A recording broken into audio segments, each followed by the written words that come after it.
Good morning and welcome to Travels with Monkey Boy. Today we've got day two of our adventure in Sri Lanka. So it's weird to me how some things seem to be implanted in your brain. I'm bored by car-related things. Fast and Furious movies, NASCAR, the National Car Show. I can't bring myself to being interested. The only thing I think about when I getting a new car is how are their cup holders? Spaceships? I guess there was a time when it meant something to me, but I'm largely indifferent to them. Though I've got to admit that SpaceX and the trip to Mars is beginning to re-pique my interest from the 60s and 70s. But anything to do with sailing ships is fascinating to me. Maybe it's in the blood of my grandpa, Captain Davis. Maybe it was all the old sailing novels I read as a kid. Don't be hating on Moby Dick. Maybe it's God or the simulation that has put this love in my brain, but it's there. Just the words South Pacific or Indian Ocean, Seven Seas, the Spice Islands gets me excited. So the mere idea of visiting Ceylon was magical to me. Ceylon is ancient. Taprobane is how Pliny the Elder told Alexander the Greek about it. The ancient Greek geographer Ptolemy included it in his maps. The Arab traders called it Serendib and found Adam's, from Adam and Eve's fame, footprint there. The Buddhists claim that Buddha's footprint is on Ceylon. Curiously, the same footprint that the Arabs thought was Adam's, which is apparently, we didn't visit it, just a hollow form in stone that only vaguely looks like a footprint. That famous liar Marco Polo claimed to have brought back Adam's teeth and hair fragments from his grave there, as he claimed to have gone to China, yet didn't know of the Great Wall. Whatever, Marco.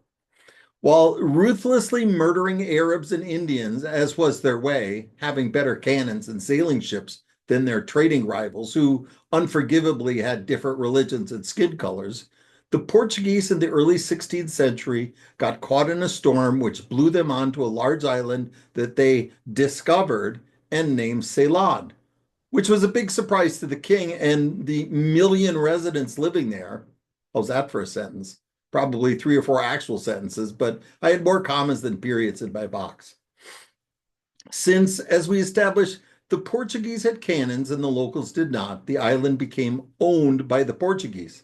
They owned it for about 1,500 years until the Dutch came along with bigger cannons and bigger sailing ships and took Ceylon away from the Portuguese, who owned it for 150 years until the British took it away from the Dutch. The British owned it for 150 years until they just got tired of owning stuff and gave it back to the actual residents, who then renamed it Sri Lanka. Lanka means island in Sanskrit. The language Sanskrit comes from Ceylon, which again is a magical term for me since as a 10-year-old boy at St. Matthew's grade school in Green Bay, I learned that Sanskrit was the mother of all languages. Probably not true, but still part of my selective truth. And Sri means pretty in Sanskrit. So Sri Lanka is pretty island. Sri Lanka only became a country in 1948 and only took the name Sri Lanka in 1973. Another in the line of countries that changed their names during my life. I'm not sure why, but when I was a kid, the countries that had recently changed their names were magical. Siam, which became Thailand. Upper Volta, which became Burkina Faso. Formosa, which is Taiwan today. Burma, which is Myanmar. And of course, Ceylon. I think I still prefer the old names, but maybe it's just that's what I grew up with and that's what I'm used to. And why did everybody know Ceylon? It's so fascinating to me how much spices drove trade in human history. Ceylon, you see, is the home of cinnamon. Cinnamon was used by ancient Egyptians to embalm mummies. It was used as an incense by the ancient world, so highly valued that it was a gift for kings and gods. The location of it was kept a secret for centuries to protect his trade, and thus why the Portuguese had to discover it. Herodotus, oh, come on, read a book. wrote about it that giant cinnamon birds collected the cinnamon sticks from an unknown land where the cinnamon trees grew and used them to construct their nests. Herodotus is really a fun read. Go back and go pick up a book.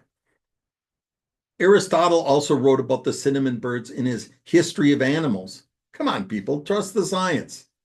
Anyway, you may think you know cinnamon, but what you know is cassia cinnamon, which comes from China. Something like 95% of cinnamon sold in the US is cassia cinnamon, as opposed to real or Ceylon cinnamon. Cinnamon is purported to be one of the healthiest foods, and Ceylon cinnamon is healthier, more flavorful, and doesn't eat your liver in large quantities like China's cinnamon.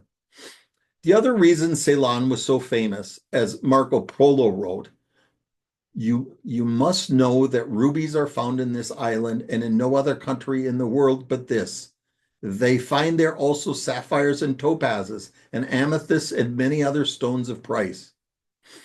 From the Bible, King Solomon gave the Queen of Sheba gems from Sri Lanka 3,000 years ago. The Sinbad stories from 1001 Arabian Nights refer to Serendib and the jewels that enriched the sultans and sheikhs. In fact, the word serendipity comes from the Arabian Nights story of three kings from Serendib that were always stumbling upon good fortune. So yes, dig a hole in Sri Lanka and scrape through the mud and you will find gemstones.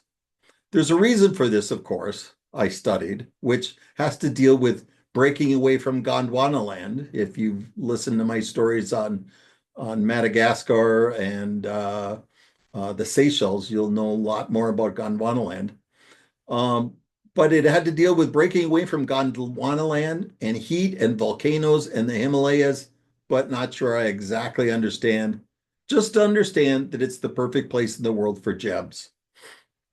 So on our first full day in Sri Lanka, rather than go to the beach and laying in the 85-degree sun, mostly because it was raining, we went on a tour to see a cinnamon forest, a moonstone factory, and a jewelry store. The rest of the story is going to be in pictures, so let me get up here and share with you. I'm not going to, well, I'll give you the quick map just to remind you or those that are joining late. Here's where we're at. Here's where we lived, Kuwait. And here is Sri Lanka. The capital is Colombo, and we spent most of our time in the south. In Galle is where the factories and other things were. If you see behind me is a cinnamon tree. It's a cinnamon forest. Let me get you the pictures.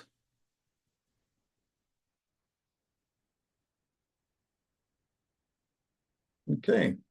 This is a cinnamon tree with some of its bark taken off to be put in your coffee.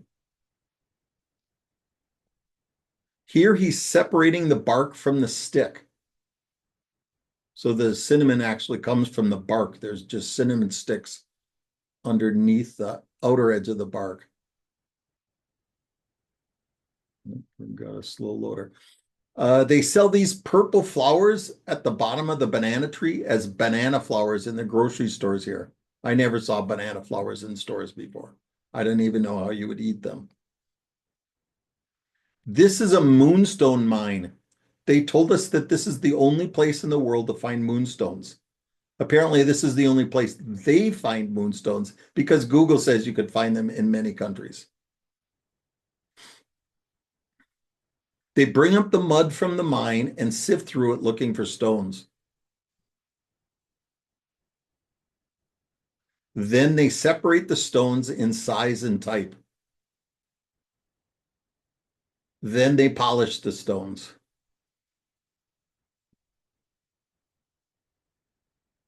And they set the stones into jewelry. And then they sell them to us. I think we all bought moonstones, which is a bit of a scam, but one of the great things about their currency is about Sri Lanka is their currency's in shambles. A 1 hour full body massage was $15 for us. We all got massages after the stress of buying jewelry. Fancy lunch at the fancy beach with all my ladies, some of my ladies. Frankie's missing, of course.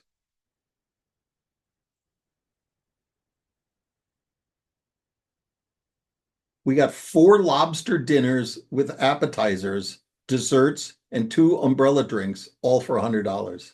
One lobster dinner is $100 in the US. Cows aren't sacred in Sri Lanka. It's mostly a Buddhist country, and the sacred cow thing is Hindu, but they still run around on the highway. Here in the jewelry store, they had 20 different bowls of gems to choose from. These are all semi-precious, no diamonds or gold here, but just about every other kind of stone. Black tourmaline against Lizzie's white skin and black fingernails.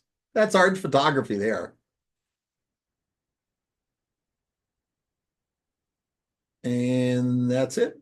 So that's all I've got for you today. Tomorrow will be day 3. Talk to you later. Bye.